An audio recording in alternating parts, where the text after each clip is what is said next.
तो मैं भोपाल से हूँ, भोपाली हूँ, लेकिन इंदौर ज़्यादा दूर नहीं है, तो आपसे कनेक्ट कर सकती हूँ। यहीं की हूँ, मध्य प्रदेश की।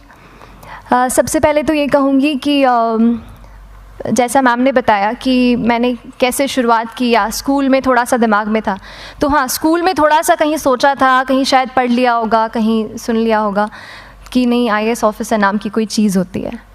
लेकिन तब ये भी नहीं पता था कि यार यूपीएससी नाम की कोई एग्ज़ाम है, सिविल सर्विस एग्ज़ाम है, उससे और भी पोस्ट में आप सिलेक्ट हो सकते हैं, ऐसा कुछ नॉलेज नहीं था। जब मैं अपने कॉलेज लेवल में आई, जब कॉलेज में एडमिशन लिया, मैंने भोपाल से ही एक प्राइवेट इंजीनियरिंग कॉलेज से केमिकल इंजीनियरिंग किया है, और उस दौरान मुझे जब मैंने सोचना शुरुआत की कि क्या बनना है, कंटेम्पलेट किया कि एग्जैक्टली क्या करियर चाहती हूँ, तो लगा कि यार कहीं जो पुरानी ड्रीम थी, एक जो सपना था, वो अभी उसको सामने लाना चाहिए। फिर इस बारे में और पढ़ा, और तब खान स्टडी ग्रुप भोपाल में सेंटर वहाँ पे जैसे शुरू हो गया था, तो मेरा जो फाउंडेशन कोर्स है मैंने वहाँ से किया। और इस एग्ज़ाम के बारे में जो चीज़ें मुझे 1-2 साल में समझ में आई हैं, वो कुछ चीज़ें मैं आपसे शेयर करना चाहती हूँ। सबसे पहली चीज़ जो पहले जय और रचना हम दोनों बोल चुके हैं कि कंसिस्टेंसी। आप अगर दिन में, कई बार हमसे सवाल पूछते हैं कि आप कितने घंटे पढ़ाई करते हैं, तो देखिए घंटे मैटर नहीं करते। कोई 17-18 घंटे हमें नहीं पढ़ना है, उतना हम पढ़ भी नहीं सकते। एक दिन पढ़ सकते हैं, दूसरे दिन नहीं पढ़ पाएंगे। 5 से 6 घंटे ही आपको देने हैं, उतने निकालने हैं, पर वो जो वक्त आप अपनी पढ़ाई को देते हो, वो कंसिस्टेंटली आपको रोज़ उतना ही अपने पढ़ाई को देना है। Consistency is the key, that is the first and the most important thing जो आपको ध्यान में रखनी है।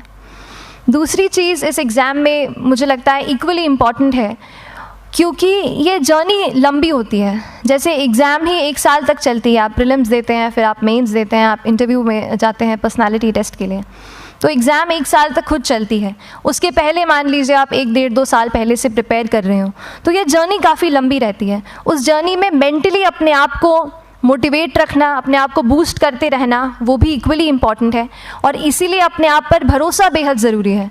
You need to have a faith in yourself कि अगर आपने इसमें कदम रखा है, अगर आपने सोचा है कि आप सिविल सर्विस एग्ज़ाम देना चाहते हैं और देंगे, तो आपको ये ठान के उसमें जाना है कि हाँ, मैं ये कर सकता या कर सकती हूँ। ये एक अपना मोटिवेशन, अपने साथ एक फेथ, बिलीफ अपने ऊपर आपको हमेशा रखना है। कमिंग टू प्रेपरेशन की कैसे तैयारी करनी है, बहुत सारी बातें आप सुन चुके हैं कि आंसर राइटिंग में कैसे करना होता है, आंसर राइटिंग का स्ट्रक्चर कैसा होना चाहिए। तो मैं शुरू में सबसे पहले ये कहूँगी कि मेरे प्रिपरेशन का बेस 2 चीज़ें रहीं। पहला था करंट अफेयर्स। करंट अफेयर्स इसलिए मैंने उसको उसी से शुरुआत की क्योंकि करंट अफेयर्स सबसे इंटरेस्टिंग पार्ट होता है। कई बार आपको हिस्ट्री कभी बोरिंग लगेगी, कई बार आपको लगेगा ज्योग्राफी इतना, कभी हर किसी के अपने अपने फेवरेट्स होते हैं। तो मुझे वो 2 सब्जेक्ट्स लगते थे कि यार इतना मन नहीं करता है, लेकिन न्यूज़पेपर्स और करंट अफेयर्स में जो भी नया चल रहा है वो मुझे हमेशा इंटरेस्टिंग लगता था। इंटरनेशनल रिलेशंस में क्या हो रहा है, क्या सोशल रियलिटीज़ हैं, कहाँ क्या हुआ, उसका क्या इम्पैक्ट पड़ेगा एडमिनिस्ट्रेशन पे और हमारे कंट्री पे, तो उसको आप अपना एक बेस बना सकते हो। आप करंट अफेयर्स बेस्ड प्रिपरेशन कर सकते हैं, इसलिए भी क्योंकि अगर आप मेंस एग्ज़ाम देखेंगे तो काफ़ी डायनामिज्म आ गया है, केवल प्रीलिम्स में नहीं बल्कि जनरल स्टडीज़ पेपर 2, पेपर 3 में भी आप देखेंगे कई सारे ऐसे सवाल हैं जो करंट इवेंट से इंस्पायर्ड होते हैं, उन पे बेस्ड रहते हैं। तो जब आप न्यूज़पेपर बेस्ड, करंट बेस्ड पढ़ाई करते हैं तो वो आपका प्रिपरेशन वहाँ से भी कवर हो सकता है। दूसरी जो चीज़ मैंने जिस पे बहुत फोकस किया वो थी आंसर राइटिंग। तो आंसर राइटिंग का जैसे खान सर बता रहे थे कि आंसर राइटिंग की प्रैक्टिस बहुत की, तो उसके पीछे मेरा ये था कि जब मैं हमेशा प्रीलिम्स का कोई भी पेपर टेस्ट देती थी, हम मॉक टेस्ट देते हैं, तो मॉक टेस्ट देती थी तो हमेशा मेरे मार्क्स करीब 90 to 110, 120, इससे ऊपर मेरे कभी मार्क्स नहीं जाते थे। तो मुझे हमेशा ये डर था कि यार प्रीलिम्स में कहीं मेरा कुछ, क्योंकि कट ऑफ भी इसी कुछ रेंज में जाता है, तो हमेशा लगता था कि यार कुछ गड़बड़ यहाँ ना हो जाए। लेकिन जब मैंने आंसर राइटिंग की और मेंस एग्ज़ाम के बारे में जाना, तब मुझे लगा कि आंसर राइटिंग एक ऐसी चीज़ है, मेंस एक ऐसा फेज़ है सिविल सर्विस एग्ज़ाम का जहाँ पे आप अच्छे से तैयारी कर सकते हैं। And if you have written the answers, if you know कि you have covered the points well, if you have included उसमें कुछ आपने facts, international reports, government schemes, आपने कुछ ऐसे उसमें सॉल्व भी डाला है, तो जो रिज़ल्ट आएगा वो सेटिस्फैक्ट्री ही आएगा, अच्छा ही आएगा। तो मेंस एक ऐसा पार्ट है जिस पे आप काफ़ी बैंक ऑन कर सकते हो। मैं जब पर्सनालिटी टेस्ट भी मैंने दिया तो इस बार भी आप नंबर्स देखेंगे तो आसपास की रैंक के हिसाब से मेरे नंबर्स उसमें कम हैं, लेकिन it is just the general studies and the answer writing part, जो मेंस के जो वो है मार्क्स हैं या मेंस का जो एक फैक्टर रहा, वो मेरे लिए सबसे ज़्यादा इंपॉर्टेंट डिसाइडिंग फैक्टर रहा है। तो अपना एक्सपीरियंस यही बताऊंगी कि आंसर राइटिंग पे आप विशेष फोकस कीजिए। जैसा स्ट्रक्चर आपको बता ही चुके हैं कि इंट्रोडक्शन में कैसे आपको शॉर्ट रखना है, बॉडी एंड देन कंक्लूजन, उसमें छोटी चीज़ जैसे मैं अभी मेंशन कर रही थी, आप एक इंश्योर कीजिए कि देखिए जो भी एग्जामिनर आपकी कॉपी चेक कर रहे हैं वो दिन में 10, 15, 20 कॉपीज़ चेक कर रहे हैं, तो उन सब से आपको अलग कैसे आप अपनी कॉपी दिखा सकते हो, ये चीज़ आपका प्रेजेंटेशन और आप जिस तरीके से आंसर लिखते हो कंटेंट को, वो मैटर करेगा। आप इंश्योर कर सकते हैं कि आपके आंसर में कुछ फैक्ट्स, गवर्नमेंट की स्कीम्स, कुछ कमिटीज़ बैठती हैं, जैसे एक प्रिवेसी पे justice BN Shri Krishna committee की रिपोर्ट आई है, तो आप मान लीजिए आपको कोई प्रिवेसी पे सवाल आ गया तो आपने उन कमेटी का नाम कोट कर दिया। ऐसे बहुत सारी कमिटीज़ होती हैं। कुछ इंटरनेशनल रिपोर्ट्स आते हैं, वो आप उनको इनके बारे में लिख सकते हैं। इंडिया का मैप आप बना सकते हैं। मैंने सीख लिया था कि 10-15 सेकेंड्स में कैसे जल्दी से मैप बनाना है और उस पर कैसे पॉइंट कुछ करना है, कुछ लोकेट करना है। तो ये कुछ ऐसी चीज़ें हैं जो आपके आंसर्स को एनरिच करेंगी और प्रेजेंटेबल बनाएंगी।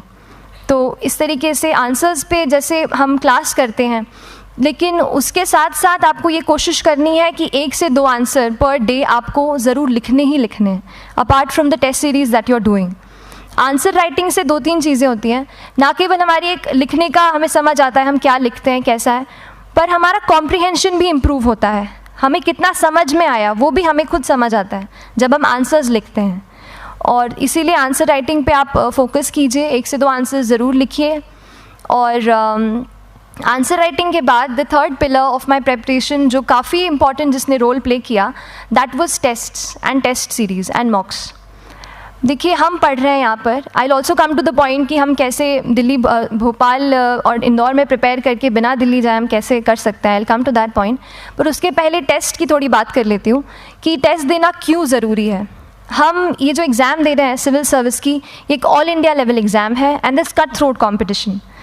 तो उसके लिए आप केवल पढ़ते रहें, सारी बुक्स, मटेरियल्स, स्टैंडर्ड ये करंट का सब पढ़ लें, लेकिन अगर आप ये नहीं जज कर पाए कि आपका क्या लेवल है at an all India level, तो चीज़ें समझ में आप नहीं, मतलब आप आगे नहीं बढ़ पाएंगे या सही डायरेक्शन नहीं पकड़ पाएंगे। तो इसलिए आप टेस्ट से घबराइए मत। कई बार टेस्ट का इनर्शिया होता है, ऐसे लगता है कि जब तक पूरा सिलेबस कंप्लीट नहीं कर लूँ तब तक टेस्ट नहीं दूंगा, लेकिन सच में बात ये होती है कि जब तक हम GS के मतलब पेपर देने अंदर भी घुसते हैं ना, तब भी उस सेकंड पे लग रहा होता है कि कुछ छूट गया है हमारा। तो ये चीज़ होगी ही, इसीलिए ये मैं कभी मत सोचिए कि जब तक पूरा सिलेबस नहीं कर लूँ टेस्ट नहीं दूंगा। जैसे आपका एक थोड़ा बेस बन जाता है प्रिपरेशन का, आप टेस्ट दीजिए, चाहे वो प्रीलिम्स का MCQ का टेस्ट हो या मेंस का राइटिंग स्किल की प्रैक्टिस हो, टेस्ट पे आप फोकस कीजिए। उसके बाद टेस्ट केवल देने के लिए नहीं देना है, उसको एनालाइज भी अच्छे से करना है। When you get the answer hints, when you get the answer keys, analyse properly कि आपकी क्या गलती हुई है और उससे भी सीखने की कोशिश कीजिए कि क्या कुछ नया मुझे इस टेस्ट पेपर से या इस आंसर कॉपी से मिल सकता है। तो इस तरह से टेस्ट पे भी आप फोकस कीजिए। And I will come lastly to the point कि जब मैंने प्रिपरेशन शुरू की थी अपने कॉलेज के 2nd ईयर 3rd ईयर आते आते, तो मन में बहुत सारे फियर्स थे। मैं भी एक नॉर्मल फैमिली से हूँ, मेरे फैमिली में किसी ने आज तक सिविल सर्विस का पेपर भी नहीं लिखा था, तो मन में बहुत सारे फियर्स थे, डाउट्स थे, क्या होगा, कैसे होगा। तो हो सकता है आपके मन में भी ऐसा हो। और हम जैसे यहाँ रहते हैं, हम सोचते हैं कि दिल्ली जाना तो सबसे ज़रूरी है, उसके बिना तो ये एग्ज़ाम हो ही नहीं सकती। तो उस पर मैं एक चीज़ बताना चाहूँगी कि जैसे KSG जैसे इंस्टीट्यूट हैं, जो फैकल्टी भी हमें वही मिलती है जो दिल्ली में पढ़ा रहे हैं, तो ये एक बहुत पॉजिटिव पॉइंट है कि क्वालिटी का कोई दिक्कत नहीं आएगी। बस एक चीज़ है, आप ज्वाइन करते हैं class, that will only provide you a direction. वो आपका रास्ता दिखा सकते हैं आपको कि इस रास्ते पर आपको चलना है, लेकिन चलना उस रास्ते पे आपको खुद है। You have to work on your own. कभी ये मत सोचिए कि मैं वहाँ नहीं जा पा रहा हूँ तो नहीं हो सकता, यहाँ है, तो हम एक्सक्यूज़ेस बनाते हैं। कई बार चैलेंजेस आते हैं। तो मैंने कॉलेज के साथ प्रिपरेशन की, तो उसमें भी काफ़ी दिक्कत आती थी। कभी कभार कॉलेज की एग्ज़ाम होती थी तो इसमें मैं अपना उतना वक्त नहीं दे पाती थी। तो उस मोमेंट पे फिर प्लानिंग ने मुझे बहुत हेल्प किया कि हम किस तरीके से अपने कॉलेज के एग्ज़ाम के लिए प्लान कर लें। जैसे मैंने इंजीनियरिंग की है और मुझे पता है कि हम इंजीनियर्स 1 महीने से ज़्यादा पहले से पढ़ते नहीं हैं। पढ़ते हैं क्या? तो वो चीज़ आप ध्यान रख सकते हो, उसको अपना स्ट्रॉन्ग पॉइंट बना सकते हो। 1 से 1.5 महीना जब exam is approaching, I use to plan my entire syllabus का प्रिंट आउट निकाल के I use to make my notes, उस तरीके से उसको मैं उसको संभाल लेती थी। तो whenever you are managing those things together, focus on planning, किस तरीके से आप एक माइक्रो प्लान बनाएं, अपना डेली एक प्लान बनाएं, वीकली टारगेट सेट करें और एक ब्रॉड विजन दिमाग में रखें कि ब्रॉडली आप मंथ्स में क्या कवर करने वाले हैं।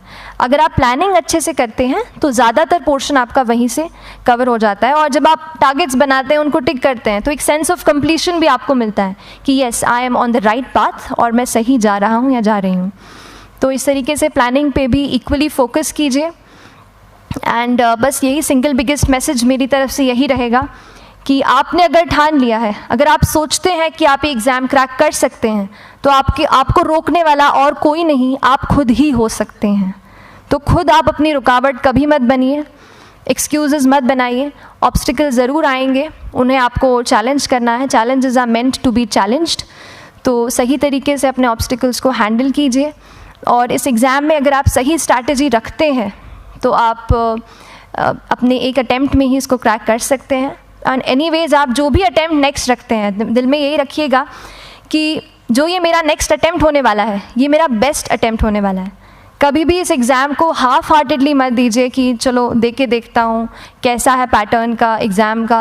अगर एग्ज़ाम का पैटर्न देखना है ना, तो घर पे 3 घंटा टाइम लगा के एग्ज़ाम दे दो, बस केवल पैटर्न देखने के लिए एग्ज़ाम अटैम्प्ट मत कीजिए। जब आप एग्जामिनेशन हॉल में जा रहे हैं या कोई अटैम्प्ट आपने सेट किया है, तो अपना सब कुछ उस एग्ज़ाम को दीजिए, अपना टाइम, एनर्जी, फोकस, जितना भी करेक्ट आप उसमें पॉजिटिविटी डाल सकते हैं उसको दीजिए, एंड पूरी तैयारी के साथ ही इस पेपर को दीजिए, and I am sure that you will succeed.